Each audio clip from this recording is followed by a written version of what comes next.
Hello and welcome to the Civil Science. Today we'll discuss the editorials of 4th February 2019. These are the articles we'll be covering today. The first article from the Hindu, Legitimacy of the Basic Structure. Now recently, the 103rd Amendment to the Indian Constitution was passed, which provided for reservation on the basis of economic criterion. Now, several challenges were thrown at this amendment, which said that the amendment basically violated the basic structure of the Indian Constitution. What is the basic structure?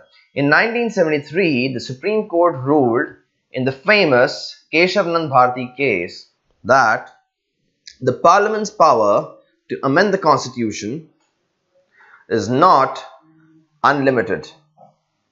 Further, it said that the basic structure of the Indian Constitution is infrangible, that is, it is inviolable. Now, these challenges to the 103rd Amendment have led to grumblings in certain quarters who have begun to question the legitimacy of the doctrine of basic structure itself. Now, on what grounds are these questions of over legitimacy based? The first is your textual illegitimacy, which basically means that the basic structure does not find mention anywhere in the Indian Constitution.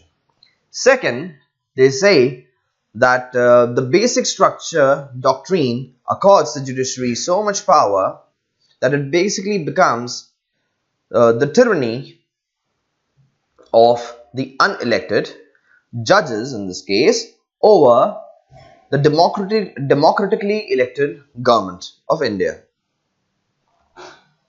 Further, now why or what gives these people the grounds to question the legitimacy of the doctrine of basic structure? The author says that for this, the Supreme Court itself is responsible. It is the Supreme Court's own muddled interpretation of the basic structure that has accorded them the ground to question the doctrine of basic structure or its legitimacy. However, the author comes out in support of the Supreme Court. The author says that the Constitution is not like the other ordinary laws. He says that the Constitution is based upon certain abstract principles.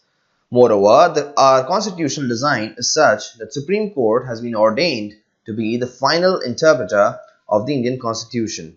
Therefore, the Supreme Court has been entrusted with the task of translating the abstract principles which have been mentioned in the Constitution into constitutional commands. And this process is always fraught with the danger of creating a controversy. Moving on, however, the author says, despite all this, the doctrine of basic structure is legitimate. Why?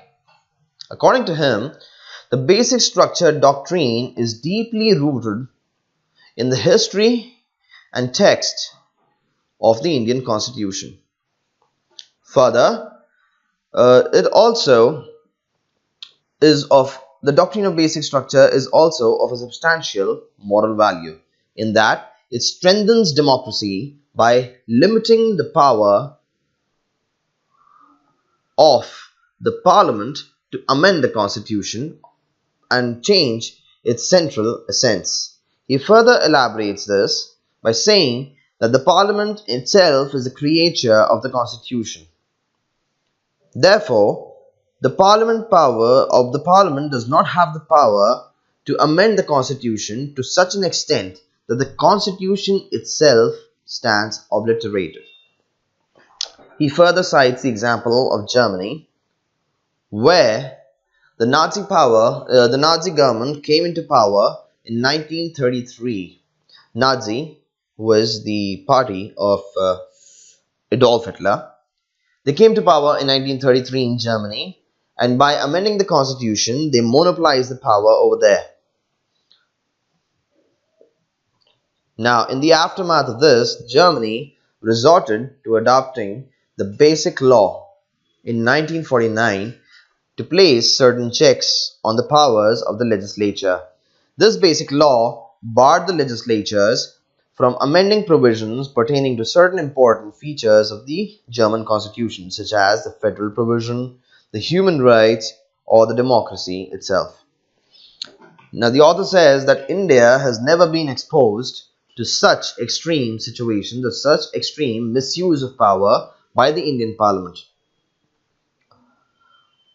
He further says, and in view of this, however, he says that granting unlimited power to the Parliament to amend the Constitution can have potentially devastating consequences. In view of this, Justice H.R. Khanna, who was famous in the annals of Indian history as being the second judge to have been superseded by Mr. Justice M.H. Beg to become the Chief Justice of India. The first judge who superseded three senior judges was Mr. A.N. Ray. Now, these had been made Chief Justices, for they had stood in favor of the Indian government in certain cases, such as the bank nationalization case or the ADM Jabalpur case, etc. ADM Jabalpur case is also known as the habeas corpus case. We'll discuss that in some other lecture. Now, Justice H.R. Khanna has said that the Parliament, by its very structure, cannot change the fundamental pillars that support the Indian Constitution. They cannot change the fundamental pillars that support the Indian Constitution. Moreover, he says that the definition of amendment points or says that it is an altered form of the existing Constitution. And thus, an amendment cannot be such that it basically creates a new or radical constitution. This is not what amendment means. Therefore, he has said that amendment is basically a limitation. The power of amendment is not unlimited. Further, now the author says, where does the doctrine of basic structure find itself mentioned in the Constitution? The author says, if one does a careful reading of Article 368 of the Indian Constitution, then the Article 368 says that the Constitution, on the exercise of that power, the Constitution shall stand amendment. Therefore, if what has to remain after an amendment is the Constitution, naturally, a change made under Article 368 cannot create a new Constitution. Such a construal is also supported by the literal meaning of the word amendment, which basically means a minor change or addition designed to improve a text. Hence, for an amendment to be valid, the Constitution that remains standing after such a change must be the Constitution of India. It must continue to possess in its essence those features that were founded or that were foundational to it even at its conception. I hope this article is clear for you. Moving on, the second article, a booster dose for consumption and investment. Now, what is the article saying here? The author says that the interim, the announcements in the Indian budget, such as the PM Kisan, the tax rebate, or the pension for the unorganized workers will help to boost the demand.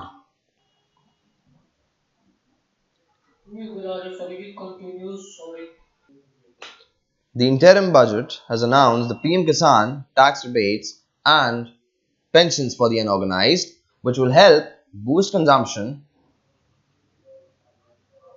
and therefore drive private investment. These as a whole will put India back on the journey of development and boost the growth of India. Now, moving on to the details, the author says, as far as the rural sector is concerned, the PM Kisan, which is basically where the government will be providing an income transfer, a direct income transfer of rupees 6,000 rupees per annum to the small and marginal farmers. This, coupled with the proposed interventions on insurance, credit and calamity relief, interest subvention on animal husbandry and fisheries, etc., will boost profit, will boost consumption, and therefore will boost profit from farming by 22%.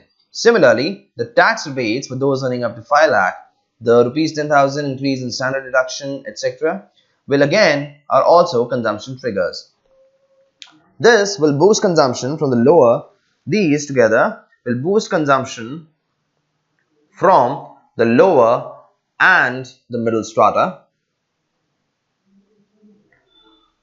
which have, according to the author, which have a higher propensity to consume.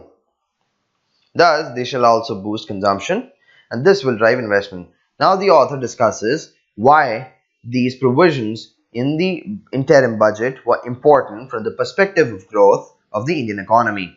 These were important because for the past few years, India has observed a sluggish private investment. Further, the fiscal deficit of the Indian government has been slipping for the past few years. In 2018, here it mentions, in the fiscal 2018 and in 2019, the NDA government slipped on its fiscal deficit target. Further, in the fiscal 2020, in the interim budget, it has penciled in the fiscal deficit at 3.4% of the GDP, which is basically 30 basis points more than what has been envisaged in the FRBM. That is, the government is basically slipping on its fiscal deficit target, and therefore the government will have to take a back seat to check its further fiscal slippage. Moving on, the author further points out that the global economy has continued to remain weak. Further, the global trade is also expected to decline in perspective of owing to the escalating trade wars. Now, in this scenario, when the global demand is weakening, it is important that the Indian growth be based upon domestic demand, an increase in the domestic demand. That is, when the global demand is basically weakening, the growth of India shall be driven by a boost in the domestic demand. And for this, the author says that the SOPs that have been provided in the interim budget will help boost the growth of India. Further, this private consumption has been low for some time, and the private consumption, which accounts for over 55% of the GDP, can be this domestic driver. If the monsoon turns out to be adequate for the fourth season and the crude oil prices remain least as now, India's GDP could grow at 7.3%. She further says that focus on road building under NHAI and the Pradhan Mantri Gram Sadak Yojana will spur demand for commercial vehicles and tractors. Plus, construction of roads has payoffs as it is highly labor intensive and productivity enhancing. Moving on to the next article. This is a new arms race. Here, the author says, the US is pulling out from the Intermediate Range Nuclear Forces Treaty with Russia, a move that met with a tit-for-tat response from Moscow. A new arms race. The US pull out from the IRNF treaty with Russia, a move that has met with a tit-for-tat response from Moscow, could launch a new arms race between the two countries. Now, what is the INF? This is the Intermediate Range Nuclear Force Treaty. It was signed on December 8, 1987, and the treaty required both the parties to eliminate all ground-launched cruise missiles with a range of 500 to 5,000 kilometers. This came into force on June 1, 1988, and the two sides completed their reduction by June 1, 1991. Destroying a total of 2,692 missiles. Both the US and the Russia have repeatedly raised concerns about the other side's non-compliance with the INF treaty, leading to the present pullout by the two last week.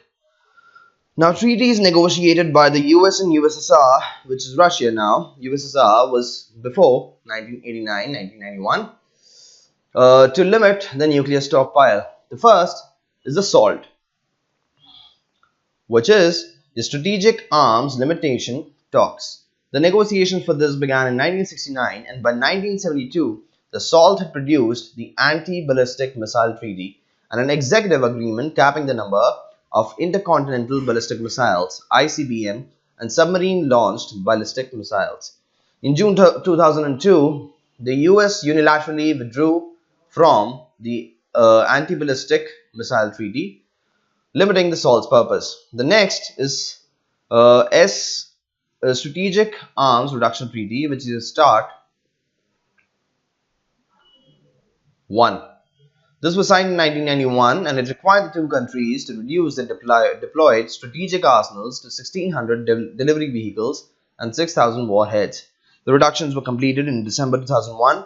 The New START was signed on April 8, 2010. The New START limits each side to 1,550 strategic warheads and 700 delivery systems. A reduction from this. It limits the number of launchers to 800, came into force on February 2011, and will expire in 2021.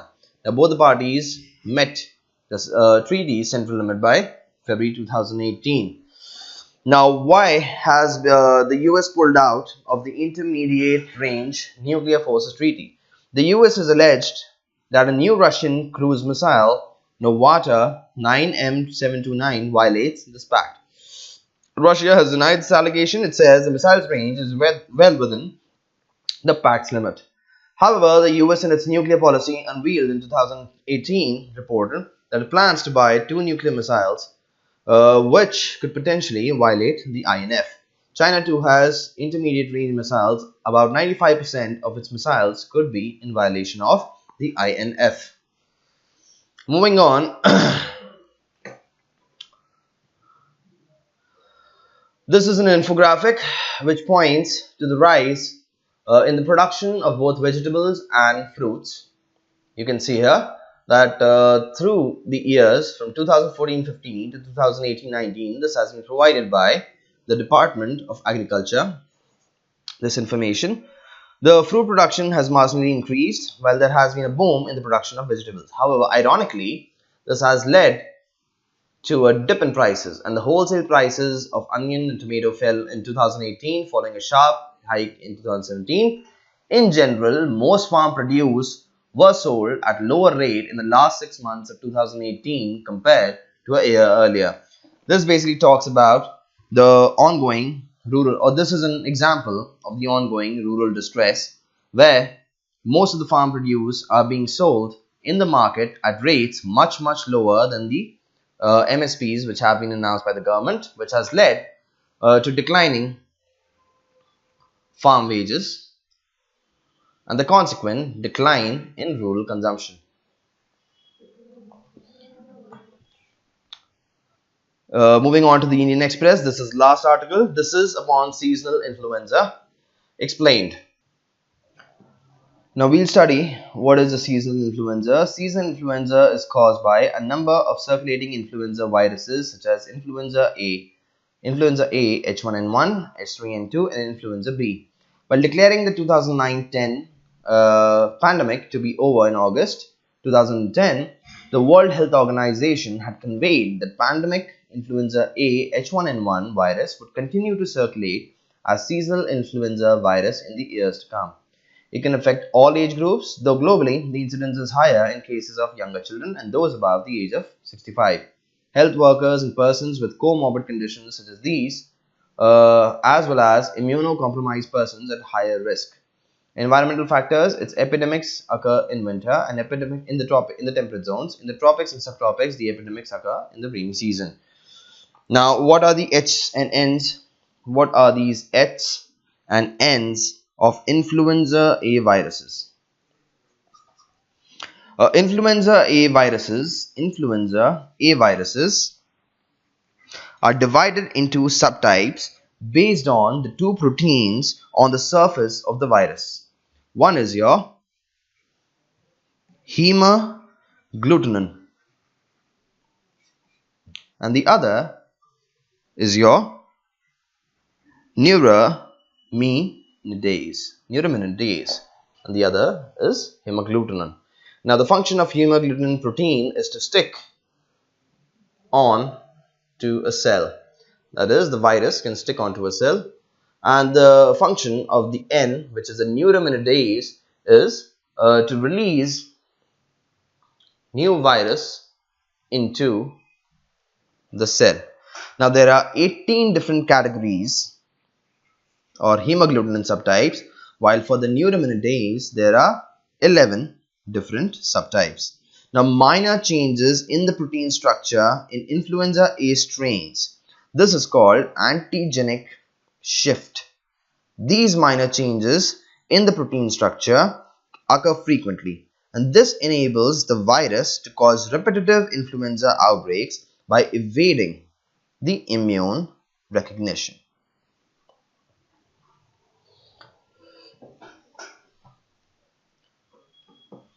So that shall all be for today.